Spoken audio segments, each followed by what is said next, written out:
Assalamualaikum warahmatullahi wabarakatuh. Halo teman-teman semua, ketemu lagi dengan gue Indra. Apa kabarnya teman-teman? Semoga makin sehat, makin bersemangat, makin percaya diri untuk segera lepas dari gangguan OCD ataupun anxiety ya. Mohon maaf baru bisa bikin video lagi, baru sempat. Semoga tetap membantu ya video-video gue, lo tonton lagi ya, dicerna lagi ya, langsung diterapkan gitu.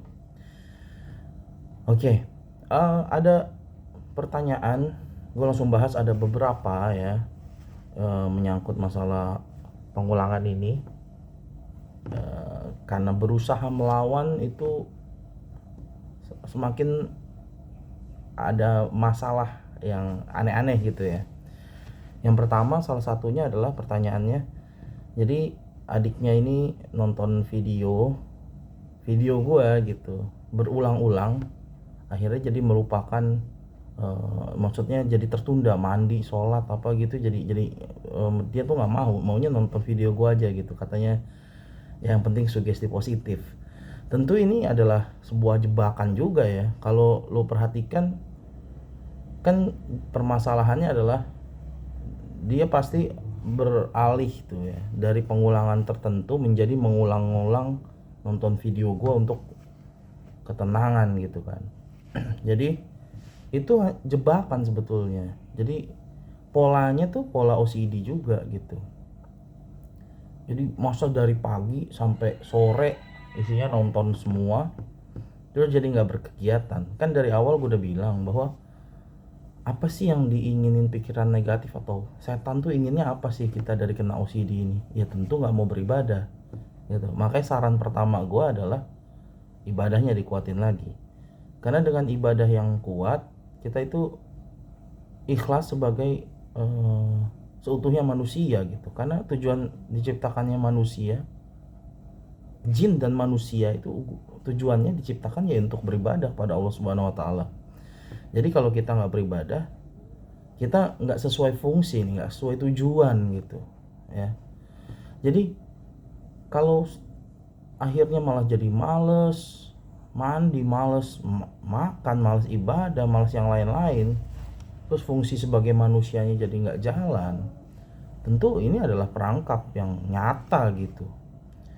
Jadi saran gue untuk menghadapi, kalau bagi penderitanya yang seperti itu, kalau nonton video gue, yo harus sadar bahwa itu tuh perangkap. Jadi harus coba ikutin lagi langkah-langkah gue itu. Langkah pertama gue selalu gue tekankan adalah pertama ikutin ibadah gitu ya. Kalau lo muslim ya ibadahnya, sholatnya jangan sampai tinggal gitu. Jangan lo kena OCD dan lain-lain lo udah sadari gitu terus sholat nggak mau, gimana bisa gitu.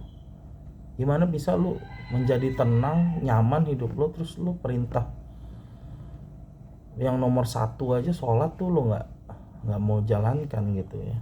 Itu kan wajib setiap hari. Terus coba lagi dengan puasa-puasa sunnah, baca Al-Quran dan lain-lain ya, intinya ibadah gitu ya. Yang selanjutnya ya baru setelah itu lo coba sadarin, terus minta ampun juga ya, berdoa. Baru video gue itu sebagai sebuah memotivasi diri lo lah gitu ya, sugesti positif gitu. Dan lo bisa lakukan sendiri sugesti positif itu. Jadi itu memang harus berurut dan berkesinambungan gitu, nggak sepotong-sepotong doang itu. Karena kalau sepotong-sepotong doang ya yang terjadi adalah seperti ini gitu ya, banyak permasalahan baru. Terus juga ada juga permasalahan misalnya, gue suka kasih ide kan, misalnya kalau takut dengan kotoran tertentu, dia pegang, takut untuk memegang kotoran tertentu. Misalnya mohon maaf, misalnya ada banyak ayam di rumahnya, terus dia bersihinnya itu geli gitu. Langkah pertama adalah memang ya coba aja bersihin gitu, coba aja. Terus kalau memang ada trauma tertentu dengan itu ya, coba aja terus dibersihin, dipegang gitu terus dibersihin gitu. Kalau lo lihat itu ada di sekitar rumah lo, terus buang gitu. Tentu sebetulnya nggak mesti harus pakai tangan terbuka ya. Kalau lo mau pakai tisu atau pakai lap apa gitu ya, atau pakai air, kan dia tanya sampai melihat aja tuh kayak trauma gitu. Nah coba lu bersihin, jangan suruh orang, lu sendiri yang bersihin.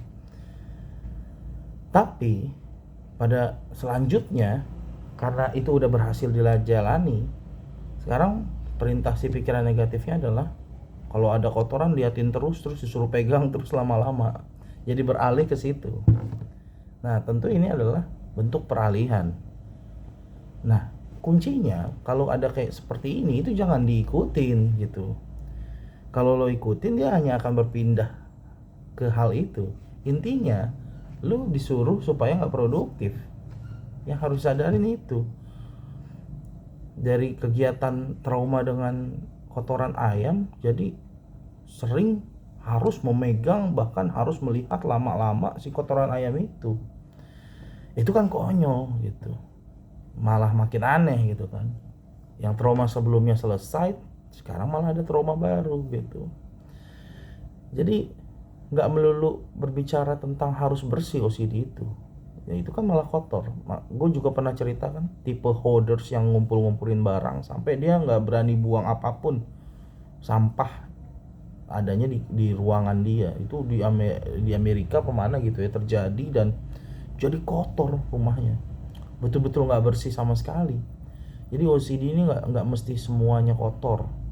Jadi nggak mesti semuanya itu harus bersih. Kadang-kadang akhirnya jadi malah kotor gitu. Kayak malas mandi kan juga jadi bikin kotor gitu, karena kebanyakan takut di kamar mandi, takut ngulang dan lain-lain gitu.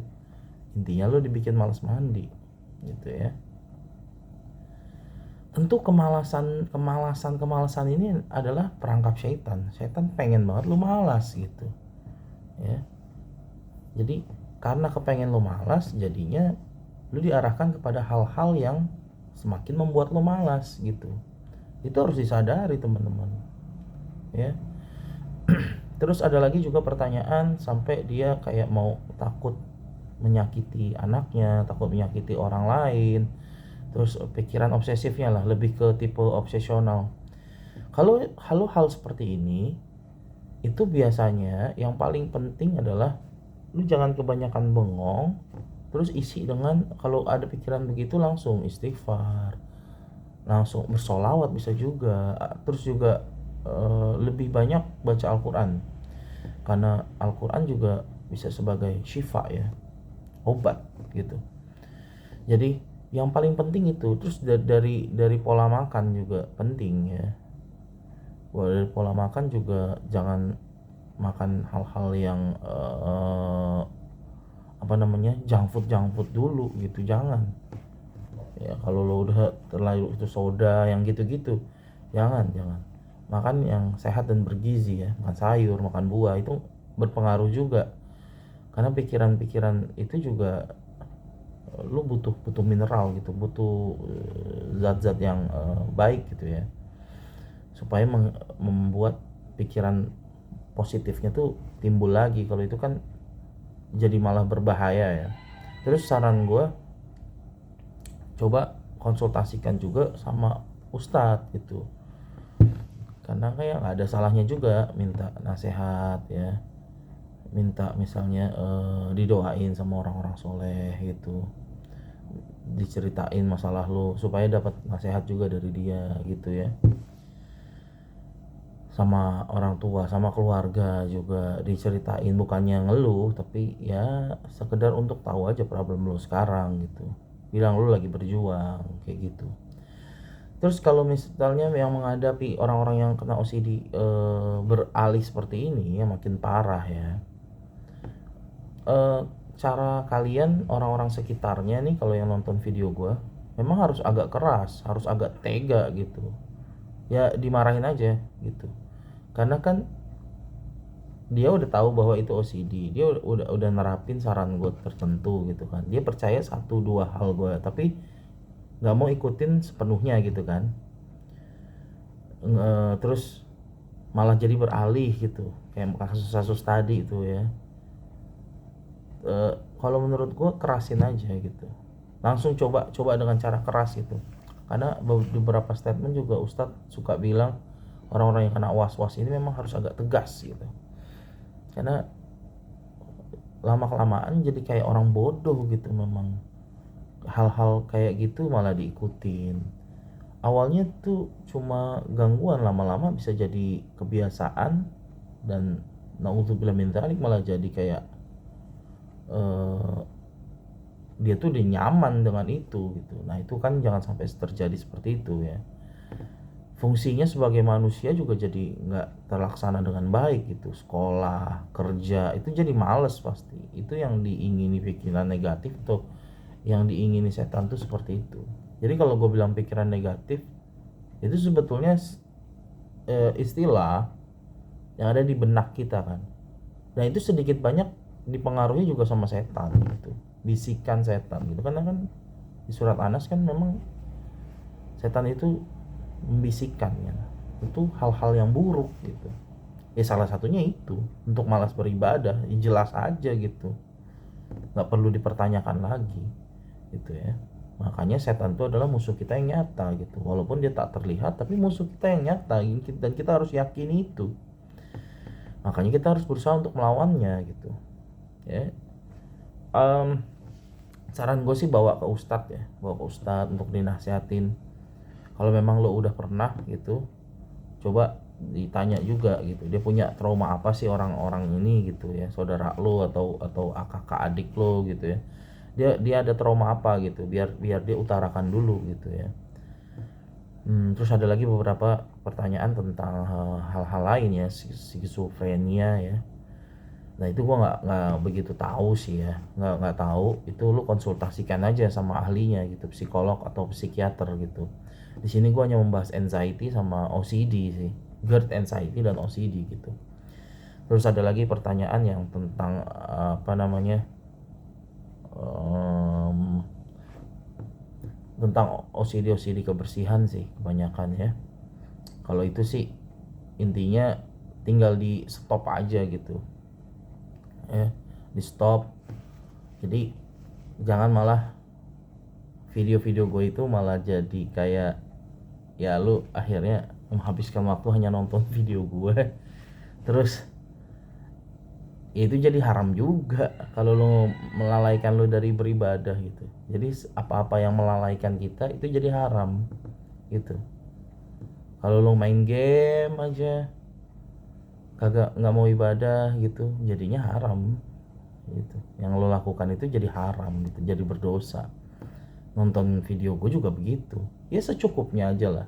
Kalau lagi butuh informasi tanpa sampai mengesampingkan kewajiban lo gitu ya. Kewajiban kita apa? Tentu sebagai manusia beribadah ya, kasih nutrisi yang baik buat tubuh kita, makan minum ya kan, mandi juga, membersihkan diri, itu juga kewajiban kita gitu ya. Kalau lagi sakit berobat, terus mau dengar juga omongan orang lain gitu, karena kan lu lagi gangguan gitu ya. Kewajiban kita sebagai manusia itu harus terpenuhi dulu ya. Nah nonton video gue adalah sebagai bentuk ikhtiar gitu, untuk bisa sembuh dari OCD dan anxiety ini. Karena gue ini pernah menjadi penderita OCD dan GERD anxiety gitu. Tapi bukannya berarti akhirnya kehidupan lo sehari-hari itu hanya nonton video gue. Nah itu jadinya haram jadinya ya. Tentu itu adalah jebakan yang baru gitu. Terus bagi keluarga yang ada sanak family-nya mengalami OCD ataupun anxiety, gue minta sabar ya. Kalau udah di tahap kalian udah coba maksimal menurut kalian, ya mohon sama Allah gitu ya. Coba berdoa ya, bukan hanya si penderitanya nih. Kalau punya penderitanya udah susah dibilangin, udah agak tegas juga, masih juga bandel, masih juga diikutin gitu ya pikiran negatifnya ya, nggak mau nahan sehari. Pokoknya metode-metode gue nggak dilaksanain misalnya gitu ya. Terus juga disuruh berobat juga nggak mau, psikolog, psikiater gitu, ke dokter, ke Ustadz nggak mau misalnya gitu ya, ada yang tambeng banget lah gitu ya, kayak udah nyaman, itu coba berdoa sama Allah. Allah bisa dengan mudah untuk merubah si pikiran yang tadinya males dia untuk sembuh, enggan untuk sembuh, jadi semangat gitu ya. Yang paling penting adalah jangan berputus asa gitu, tetap semangat dan jangan menyerah gitu, baik penderitanya maupun keluarga di sekitarnya gitu ya. Oke teman-teman, segitu dulu ya untuk video kali ini, semoga bermanfaat. Wassalamualaikum warahmatullahi wabarakatuh.